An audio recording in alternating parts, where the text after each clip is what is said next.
এই যুবকেরা, সেদিন আমি ঢুকলাম সলিহুল্লাহ হলের ভিতরে, মাগরিবের নামাজ পড়তে ঢুকলাম।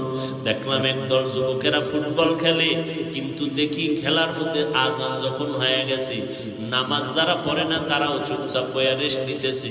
মুসলমান যুবক কলেজের ছেলেরা সবাই নামাজে গেল। প্রত্যেকটা হলের মধ্যে সুন্দর করে এক একটা মসজিদ দেওয়া আছে, ওযুখানা দেওয়া আছে। আমি যখন ঢুকলাম, অনেক ছাত্ররা আমাকে দেখা দৌড়াই আসছে। আমি তাড়াতাড়ি ঢুইকে নামাজে দাঁড়াইলাম। নামাজের পরে পেছনে তাকায় দেখি যুবকদের অভাব নাই সলিহুল্লাহ হলের ভেতরে ঢাকায়। সবাই একটু হাতে মিলানোর জন্য, সাক্ষাতের জন্য হাত মিলায়।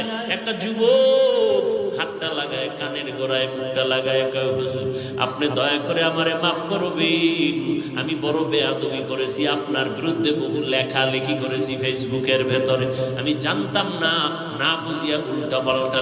এই যুবক